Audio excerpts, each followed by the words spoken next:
But the question is, why are you taking time to forgive a person? Because I'm still hurt.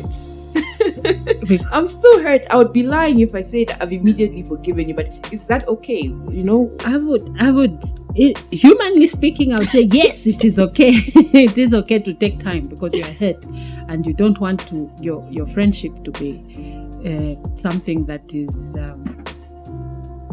artificial. I would say, you tell me, forgive me. I would say, I have heard you, I have forgiven you, but it will take time for us to go back to the way we were.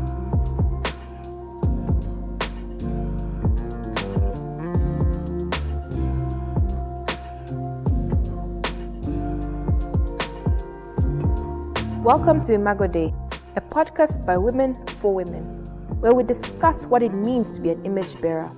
We seek to apply biblical wisdom to everyday life situations for our growth and glorification of God.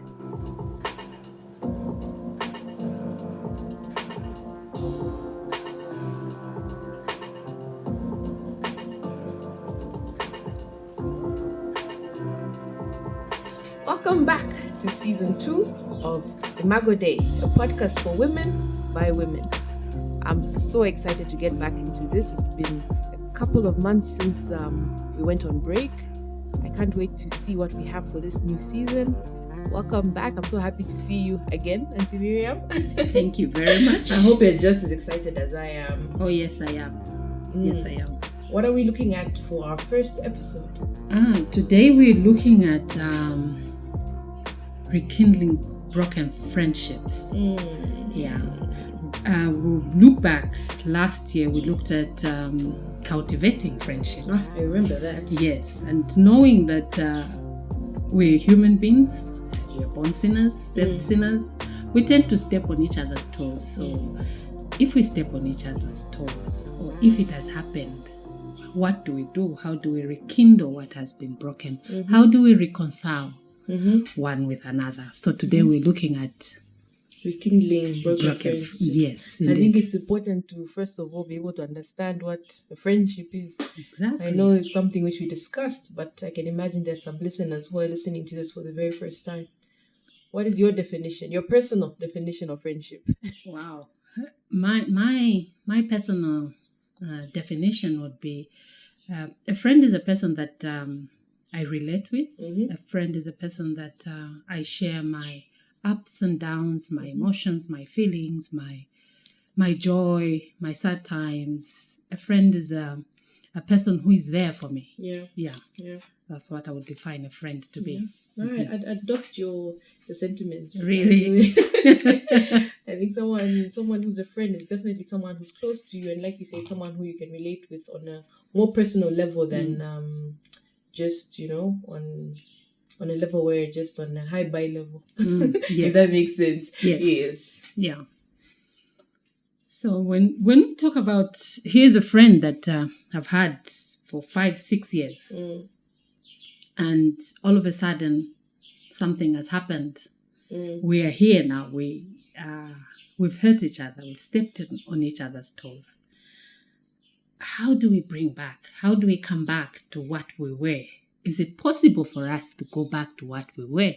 I think even before we go to that, what causes friendships to break? What causes? I mean, I'm sure you've had some experiences where right now you've got some people, I can't call them friends, or people who were your friends then. Yes. What are some of the causes of broken friendships? Maybe just generally and from your personal experience. Well, I frankly speaking, at times when you sit back, you ask yourself, what happened to that friendship? What did we do to each other? You find that maybe the reason is something that doesn't hold water. It's something that whatever argument we had was maybe either from a selfish interest, either for something that there's a very small misunderstanding. And then in the end, we end up going our separate ways. In the end, we just say, hey, I think I felt I'm going this way and you go that way. Because when you look at James, when you read James tells us the source of our fights mainly it's usually because of, that's James chapter 4, verse 1 to 2. It's because of the things we want, the things we desire. We desire, we don't get, we fight, we quarrel over something that when you sit down and ask yourself, did we really need to quarrel with Chimwemwe over this? You'll find that it was not really, didn't really matter. Yeah. It didn't need to cost your friendship. No, it didn't need to cost our friendship. But in the end, you find that because we are both proud, I would say, and then we think, I won't go to Chimwemwe. I won't go back. Whatever was in the past, it has happened. I'll move on. Yeah. God had to do that to us. I don't know where it would be. Exactly. I don't know where Exactly. it would be. Yeah. That is the question that we really need to ask ourselves, more especially as Christian women, because you ask yourself, if I can let go of a friendship and say, let it be. I won't go back there. I won't reduce myself. I won't do this because Chimwemwe stepped on my toe. The first question we should ask ourselves, how many times have we stepped on God's toes? Yes. Exactly. How many times have I done things that God is not happy with? Against him, against my neighbor. And he sent his son. Imagine, he said, even if in the scriptures it tells us that the heart of man is deceitful or a heart of man is evil, he sent his son to die for us on the cross. There was a cost there to reconcile us to himself. So how can we begin to reconcile our friendship? Always when we are trying to reconcile, we should always remember that there will be a cost. There is something that needs to give in. So who gives in? Is it me or is it you?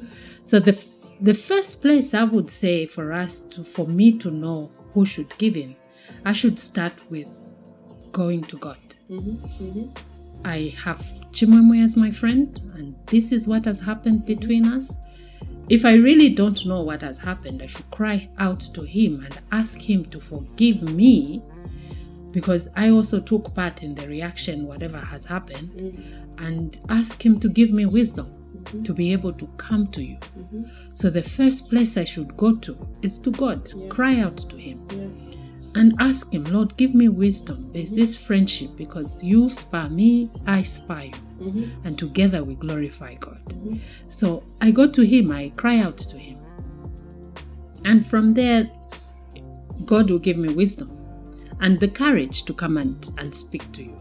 So that we can reconcile one with another. Because if we're going to say, I'll let it be, let bygones be bygones, then we'll be in trouble. Yeah. No, I think it's a very important point which you brought up, because I think a lot of times, when you have a fallout with a friend, it's very easy to want to go and speak to someone else about it. Can you believe what this person did to me? Can you believe this is what this person said? But I feel I absolutely agree with what you've said. It's necessary to just, first sit down with yourself and just plan, like, okay, what am I going to do about this particular situation before you even go talk to anyone else? And then you take it to God, you pour out, like you say, to God, saying, I've fallen out with this person. And usually you're not at peace. No. And that's what even makes you, cry out. Cry out, exactly. I'm not at peace and I want to get back to that position I was in. Yeah. God, what's the best way I can go about this? What direction should I use? How should I talk to this person? How much space do I need to give this person before I can, go to them? Go to them, exactly. Because most times when you're falling out, you're probably not even talking to each other. Yes. You come in the room, I walk the other way. Yes, definitely our eyes have met, but we'll pretend as if we haven't seen exactly. I go like bam, and then here comes Chimwemwe. I'll look the other way. Exactly. Yeah. Exactly. I absolutely agree with you on that point, where it's cardinal to ensure that you take your issue to God. Yeah. What other ways can you try and reconcile, or you can try and rekindle a broken friendship? Well, like we said, the first step is go and speak to God, because at the end of the day, God knows my heart, God knows your heart. So when you have spoken to him, you've cried out to him, there's a certain peace that God usually gives us when we pray. And more like, I would say, an assurance. Even if I stand up to go and to come to you, the second step, I would say, then I approach you, the person I have an offense with. I'll come to you and say, Chimwemwe, I am sorry for what I did, if it was in my case. Or Chimwemwe, I really do not understand how we have stopped relating the way we used to relate. I remember that we used to sit and chat, we'd have coffee, we'd meet twice a week. But these days when I call you, you're busy. Even just the way we speak. Is there anything that I've done to cause this? Yeah. So that you hear from the other side what your friend will say. And if it is your problem, it is you who knows that you did something against your friend, you ask for forgiveness and just be frank and say, what I did was wrong, or what I said to you, I shouldn't have said. Forgive me. Because there is no way you can move forward without asking for forgiveness. You cannot pretend as if something didn't happen. You cannot say, oh, you start all smiles and think like, we'll move on. First ask for forgiveness. I'm sorry. So that from there, you'll be able to go ahead, I think. Yeah. I think what I'm getting from what you said is that you need to be intentional. Yes. And being intentional doesn't mean that you're always the one who's wrong. But I think we should have it in our minds to be ready to resolve an issue. Yes. Pride always gets the best of us. Oh, yeah. Oh, yeah. But we can't afford to let pride, take over what can be a good friendship. Yes. And so even in being intentional, it's important to sometimes just sit down and think about what you're going to say. Yeah. Because it's easy to want to try and justify. No, it's because you said this. It's because even last time, and as human beings, especially when we're angry, we start to remember everything that someone did wrong. This to me, and then I let go of it, and then you went and spoke to that one. I didn't even say anything, but this time you've gone too far. Exactly. And I want to put an end to this. Exactly. It's important in such moments to just humble yourself, and know exactly why you're going to talk to this person. Are you going to talk to them to remind them of what they've done wrong, or what or try to prove why you're the right person? Exactly. You just need to just tone down, go and speak to the person, and be intentional about trying to resolve the issue. Yeah, because if usually we tend to think that I'm waiting in our case, I would say Chimwemwe is younger than me. I'll wait for her to come to me. When she comes to me, that's when we'll speak about this thing. Or if she won't come, I won't go to her. Or you say, but Auntie Miriam is older than me. She's the one who's supposed to approach me and tell me this is what you did, even though I know that this is what I did. So if she won't come, I won't go. Somebody has to make a first step. So to make the first step, one has to realize that we are in the wrong. I am in the wrong. I have confessed to God. I have to come to you and ask you to forgive me. The scriptures do give us examples. Let's say in Matthew, it tells us you cannot go to the altar to give your sacrifice, but you know that you've wronged your brother. How can I come in church? Imagine you're seeing me in church, singing in the choir with all smiles, and you're seated in church looking at me, and you're wondering, what is wrong with Auntie Miriam? She's singing and yet she's hurt me. Exactly. We haven't spoken, and people thinking me, everything is okay. But you are grieved. I'm not ministering to you. Because at the end of the day, what we need to do is to minister to one another. So we need to realize that I've wronged you and I have to ask you to forgive me. When you look at Psalm 73, verse 21 to 23, or I'll just read up to 22, it says, "Thus my heart has grieved, and I have vexed in my mind. I was so foolish and ignorant. I was like a beast before you." There are times we react. We are so hurt. Our heart is so tied up. before I come to talk to you, I should not be annoyed. Exactly. Because if I come to you in anger, we are not going to solve anything. And chances are high that you're just going to be sinning. Yes. Which reminds me of the verse, Ephesians 4, verse 26, which says, "In your anger, do not sin. Do not let the sun go down while you are still angry." Exactly.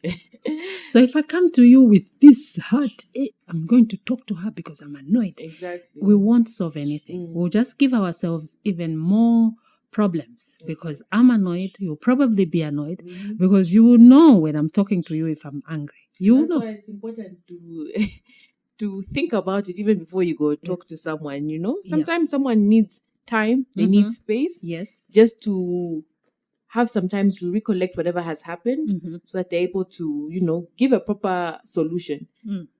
If most times we react to what has happened to us. Yes. But if you're given some time to think about it, some time to just breathe and, you know, just plan a way forward, it allows you to come up with a better resolution for whatever you're trying to get to in the friendship. Exactly, because it's like you've had time to think through and to tell yourself, but really there was really nothing there that we could have that made us get angry. Maybe it was just a word that I said, just right there and then I would have said, "Oh, sorry, I didn't mean to say that, or I didn't mean to do that," just right there and then, instead of making the problem grow bigger and bigger and bigger. And then in the end, we even fail to come to each other, to talk to each other, because we are so annoyed. It's like we've been bottling up things for one another, but it's just one incident. Exactly. And then to avoid the problem to grow bigger, let's avoid telling other people. That's a very important point. Because usually the problem can be solved between the two of us, but we tend to tell people. And then, you know, when the message is spoken, it has happened, they'll only hear my side of the story, and then they'll go and also go in and explain it. By the time it comes to you, it would have grown so big. And we won't be able to solve the problem. I would say now, what is the next step? I've realized step 2, I've come to you, I've confronted you, we've spoken, and we're still not resolving That's the what issue. I wanted to ask you. What do you do in a situation where, you know, you've humbled yourself, you've gone to someone, you've apologized, and, you know, they're not receiving it well?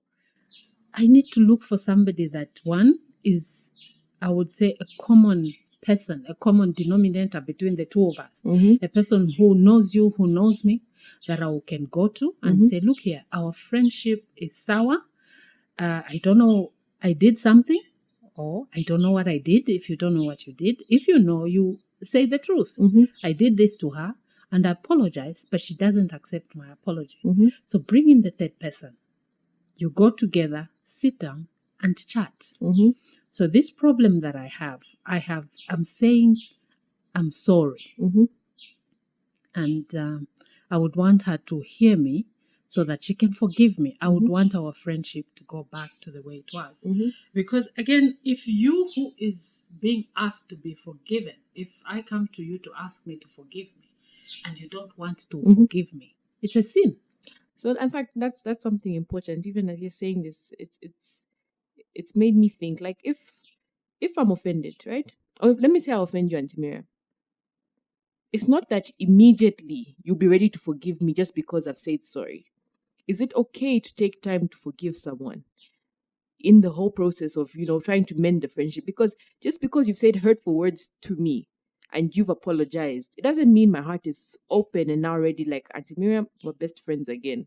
You know, you've apologized. Is it okay to, you know, take time to rekindle the friendship, take time to forgive the person who may have offended you? But the question is, why are you taking time to forgive a person who Because has... I'm still hurt. I'm still hurt. I would be lying if I said I've immediately forgiven you. But is that okay? You know, I would, humanly speaking, I would say yes, it is okay. It is okay to take time because you are hurt and you don't want to your friendship to be something that is artificial. I would say, you tell me, forgive me. I would say, I have heard you, I have forgiven you, but it will take time for us to go back to the way we were. Because for me, I remember we are made in the image of God. And remember, we are reflecting God as a child of God. Me, as a child of God, when I go to God to ask Him to forgive me for my sins, does He say, give me a week? Give me a week, and then I'll come back to you. I'll get back to you. That's a question that I need to ask myself. Does God say, give me 2 days, I'll come back to you? No, He doesn't. He doesn't. It is, Lord, forgive me for my sins. Instantly, He forgives us for our sins. Because He doesn't say, I'll take a month. He doesn't say, He says, if you confess, if you come to me, you confess, He'll forgive us. So the question that I'll ask is, why should I take 3 days to say, I'll get back to you? In those 3 days, what am I thinking about? You're thinking about how you're going to feel more at peace with the situation. But I think it's a very important point that you brought out. Like, we're always offending God. We're always stepping on His toes. But when we ask Him for forgiveness, we expect to be forgiven there and then. Yes. I think it's only fair that even to our fellow friends, we treat them in the same way that, the same way we expect God to forgive us. It's only fair that we equally forgive our friends.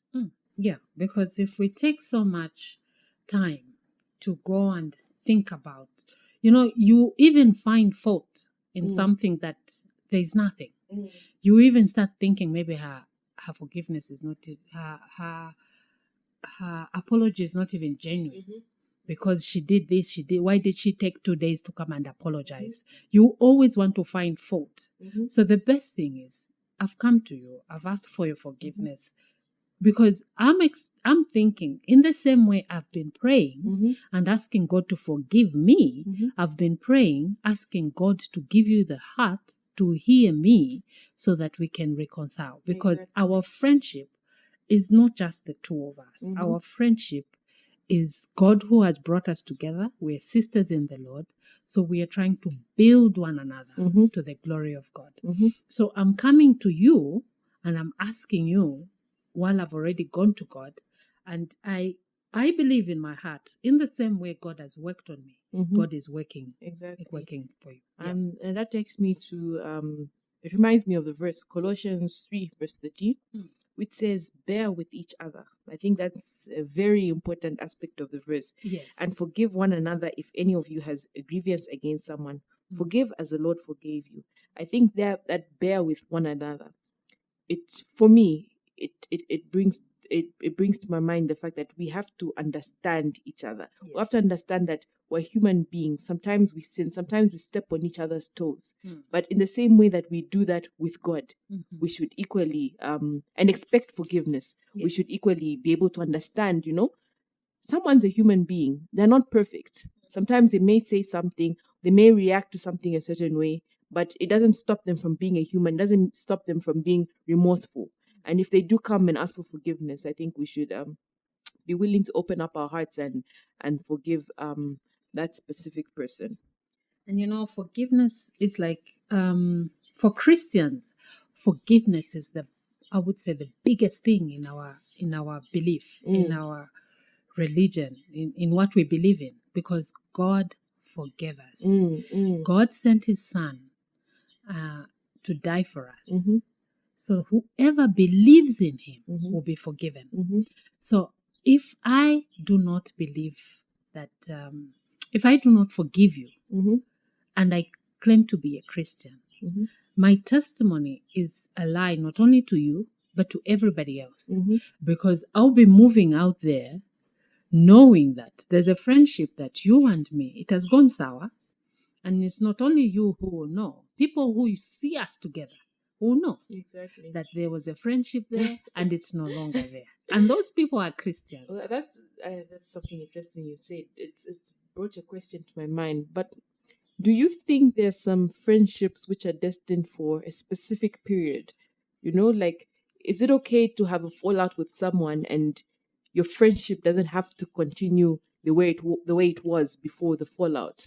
Is it okay to be at peace with someone after the end, in inverted commas, of a friendship? I'm thinking, well, if I have a friendship with you, and our friendship, we've already said that it is bigger than both of us, and we say we have a fallout, and we fail to get back together to the way we were, I think we'll still be living a lie. Right now I'm thinking of Peter, what he did to the Lord Jesus Christ. He betrayed him. Yeah. When I would say at that point, humanly speaking, I need a friend the most. And here's my friend. And somebody says, that is your friend. And I go, no. Goes away. That is your friend. No, not mine. I don't know him. I don't know him. But look at what happened after the resurrection and everything. The Lord Jesus Christ didn't say you denied me. The friendship went back to the way it was, even better than what it was. So if we step on our toes, I'm thinking we should be, even after we have broken. Now my question, Auntie Miriam, is let's make it better than what it was. Have you had any friendships which have fallen out that today you're going to say, oh, the people who you fell out with, yeah, better friends than you were with before that?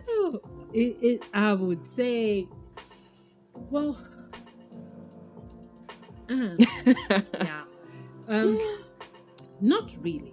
No. I mean, I understand the principle of what you're trying to say, but I believe that there will be instances where, you will have a good friend. And I believe, there's certain friends who are your friends for a specific period. And after that, if you're both able to move on, even after a fallout, but you're both able to have peace, you're both able to meet, and there's no anger, you're not holding on to anything, you don't have a grudge or anything of that sort, I think it's okay. It's okay to move on from a friendship. You don't have to go back to where you were before. But if you're still able to hold on to your Christian principles, you're still able to meet amicably, you're still able to have a conversation. It may not be like it was before because of whatever, maybe there's some confidence which has been lost, some trust which has been lost. If you're still able to move on the same page, I think it's still okay to have some friendships which you may not be able to rekindle up to the point, you may not be able to rekindle to where you were before, but you're able to still move forward. Yeah, it's true. We need to try by all means to live at peace with everybody. Like you said, have I rekindled? Have I ever had a friendship that is broken? And I would say, well, we are able to relate. We are able to speak to each other. Some friendships we've drifted away because of moving away. Some people have moved out and have moved away, and those friendships, they're there. But when we meet, yes, we chat, we laugh and everything. But as much as it depends on us as a Christian, because this is me giving my testimony as a child of God, I should try by all means to live at peace with everyone. Exactly. And because if I do not do that, I am actually living a lie. I'm not portraying who I'm saying I am. So when we have a breakout, when we have a fallout, when we relate, because for example, you don't move out. You're still at the same church. I'm still at the same church. And everybody else will know that we had this friendship. Exactly. It's like now they'll be saying, oh, those two, they jump from one friend to another. So they'll break this friendship. They'll go to that one. They'll be close. And then they'll jump from that one. They'll go to the other. So I think we should be able to come back to each other at some point, as much as we will drift away. But if the love that we have, because 1 Corinthians tells about love suffers long, love is kind. When you read it, does not envy, it does not pride in itself, nor suffer. Love is not boastful, it's not rude. So why should we have these things? Why should I be rude to you? Why should I, after the friendship we had? Because that was love there, for us to be close together. Love suffers long, is kind. Love does not envy. Love does not pride in itself. It is not puffed up, does not have, is not rude, does not seek its own interest, does not provoke. So how do we go on? How do we bring that love that we had, which was not rude, which was kind, it didn't seek out for its self-interest, and because God tells us we should think of others more than we think of ourselves. I should be kind to you. I should pray for my enemies. How do I forge on there going? Because I believe that a Christian does not have enemies. A person can dislike me, but I should not say I have an enemy as a Christian. So if I know that that person doesn't like me or hates me, I should pray for that person who is, So that's my thought. Okay. The reason I was asking that is because I remember I had a friendship. I had a friend. They're still my friend in university. And I think every so often we would step on each other's toes. And we started off with a very good friendship, very close. But with time, I think we could both tell that we were constantly stepping on each other's toes for whatever reason. So I think there was a time when we fought. I can't remember what we fought about exactly. It was a couple of years ago. And we stopped talking. And I remember trying to go and talk to them to apologize, and they just wouldn't accept my apology. And I felt like at that point I came to the realization, like, I do have this friendship with this person, but I think I also need to pace myself in this friendship. I need to know exactly where we both stand in this friendship. And unfortunately, we're not as close as we were then, but we are still cordial with each other. We can still have a conversation with each other. And, we can still speak about various things when we meet, when we text and all that. But I think what was important in that particular situation, or at that particular time when we had a fallout, was to be able to still be able to have a conversation, still be able to meet, even if we're not as close. We can still, move on from whatever position that we were at when we fell out. Even if it's not as close, we still make progress. Well, don't you think that maybe, I was thinking maybe that one was just an acquaintance and then we thought they were friends? It could have been. Because at times we tend to think that we do really, everybody we meet, that one is my friend, that one is my friend. Because at the end of the day, you should have a Jonathan in your life that is able to risk it all to come and save you, like David and Jonathan, what happened. So to tell you, there's a plot there for you. So be careful. Because love does not keep any record of wrong. If we are forgiving each other, let's not keep wrong records. Because the only way we won't forge ahead is because we'll keep a record of wrong. I would give an example of siblings. We love each other. We hate each other. But we do not say, let's pass a distance. We still get back together. Exactly. And those are some of us, we have non-believers. So how do we forge ahead with our relatives? Why should I fail to forge ahead with you, who is the sister in the Lord? So I think at the end of the day, it is about the relationship you have with the Lord and the relationship that you would want to have with your friend, because you are showing one another the love that God showed you. And the love that they'll see, the scriptures tell us, if you love one another, the ones who are out there will know that you love me. So it is not about us.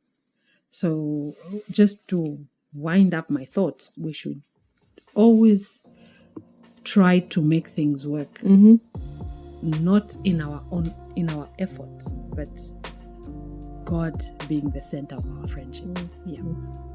I absolutely agree with you, and I just want to add just one last thing before we close this episode, which is that I think it's cardinal to try by all means to even pray together about whatever issue that you are going through with your friend.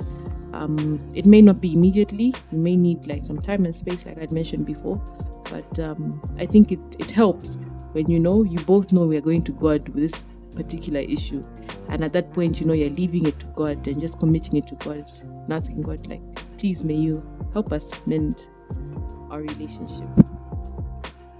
Thank you very much for listening to our podcast. We hope and pray that we have been helpful. If there are any questions, any contributions, please don't shy away. Feel free to comment and ask those questions. Exactly. And then look forward to us, to hearing us next time for our next podcast.